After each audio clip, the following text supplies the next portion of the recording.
Pessoal, esquema do nosso cumprimento de sentença de obrigação de fazer infungível, tá? Então vamos lá. Nas obrigações de fazer infungíveis, nós temos aquelas obrigações de cunho personalíssimo, né? Que apenas a pessoa pode cumprir, né? Uma obrigação que ela é insubstituível, tá? Então, nesse tipo de obrigação aqui, mais do que a obrigação, né, ela ser realizada, me importa quem vai realizar essa obrigação, ok? Então, nós estamos diante de um título executivo judicial e, diferente dos outros cumprimentos de sentença que a gente estudou até agora, o juiz pode, de ofício, dar início a esse cumprimento de sentença. Então, o juiz, de ofício ou a requerimento do credor, que é o exequente, vai intimar o devedor, ora executado, para poder cumprir a obrigação no prazo assinado no título. Também uma outra diferença.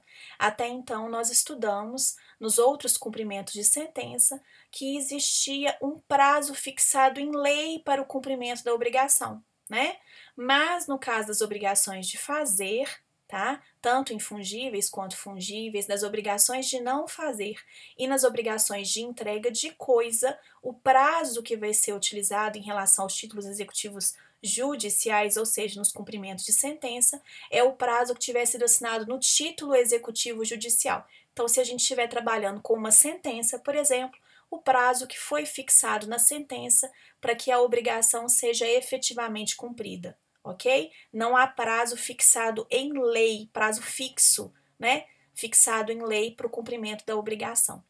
E aí, então, gente, o executado será intimado para poder cumprir a obrigação no prazo do título, né? No prazo que foi fixado no título. Se a gente estiver diante de uma sentença, o prazo que foi fixado na sentença. E aí, devidamente intimado, o executado pode, então, cumprir a obrigação. Nós teremos a extinção do procedimento de cumprimento de sentença, tá? O executado também pode, após o prazo de cumprimento espontâneo, né, gente, que esse cumprimento voluntário da obrigação, o prazo fixado no título, ele pode apresentar impugnação no prazo de 15 dias, utilizando qualquer matéria prevista no artigo 525 do Código de Processo Civil, obviamente no que couber, tá, gente? Porque nós estamos diante de uma obrigação de fazer, né? Prestação de um determinado serviço. E essa prestação ela é personalíssima. Como também pode acontecer, gente, desse executado ficar inerte, né? Não cumprir a obrigação, enfim, não tomar nenhuma atitude, tá?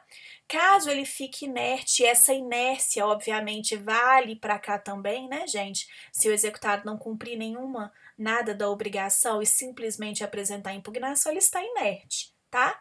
Então, se ele ficar inerte, haverá a fixação de uma multa diária, a chamada astrente, tá? Pelo juiz. Essa multa ela pode ser tanto fixada a requerimento da parte quanto de ofício pelo juiz e será revertida ao exequente. Essa multa ela não tem caráter punitivo, ela tem aí a ideia dessa multa é exatamente coagir a parte a cumprir a obrigação. Ela é uma multa para poder tentar fazer com que a parte cumpra a obrigação, ok? Então, ela é fixada. Alguns juízes limitam o valor dessa multa, tipo, fixam uma multa diária, por exemplo, em R$1.000, limitam em R$20.000, mas é a casuística que vai definir como que essa multa ela vai ser fixada, ok? O juiz ele tem liberdade de fixar essa multa em valores e inclusive limitações de acordo com o caso concreto. E aí, gente, essa multa também, se ela ficar muito excessiva, desproporcional, é possível que ela seja revista. Tranquilo? Então, ele vai fixar essa multa diária para poder tentar forçar o cumprimento dessa obrigação. E aí, então, nós vamos analisar essa obrigação personalíssima, né? Essa obrigação de fazer infungível. É possível a obtenção de tutela pelo resultado prático equivalente? O que seria essa obtenção de tutela pelo resultado prático equivalente? É possível que de alguma outra forma eu atinja a mesma finalidade que eu teria atingido se a obrigação fosse prestada? Sim, é possível. É o caso aqui, por exemplo, da obrigação de fazer, que seria a instalação de filtros em chaminés de uma determinada indústria, tá? Como a indústria ela não instalou esses filtros nas chaminés, eu verifico a possibilidade de um terceiro fazer a instalação, e aí, obviamente, né, os custos que envolverem essa contratação desse terceiro, eles vão ser adiantados pelo exequente e, eventualmente, cobertos pelo próprio executado, né? A gente vai prosseguir o cumprimento de sentença contra o executado para poder pagar todos esses prejuízos, ou mesmo eu vou verificar se existe a possibilidade de obter o mesmo resultado utilizando uma outra forma nessa obrigação. Como que seria então?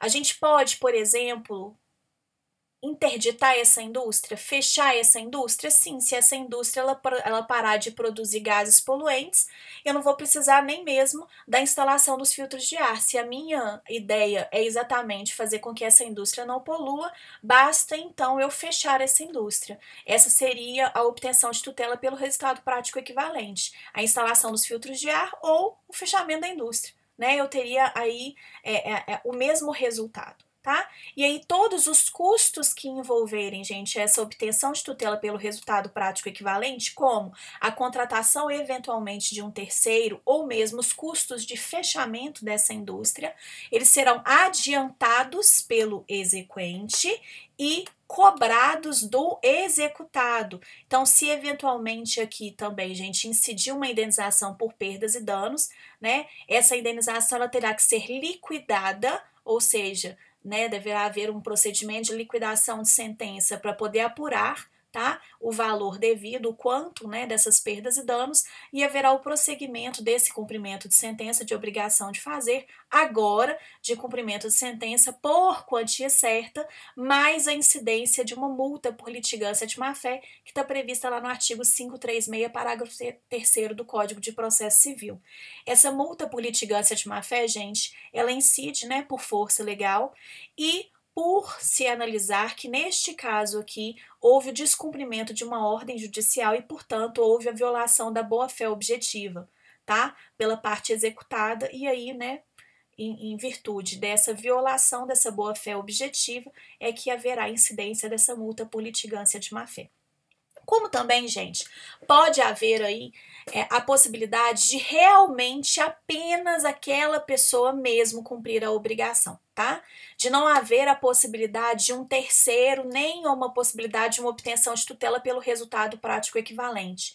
Tá? Então, se for impossível o cumprimento por outra pessoa, ou se for impossível a obtenção de tutela pelo resultado prático equivalente, gente, se não tiver jeito, tem que ser aquela pessoa mesmo para poder cumprir a obrigação, não tem jeito, não existe outra forma para poder atingir aí o mesmo fim.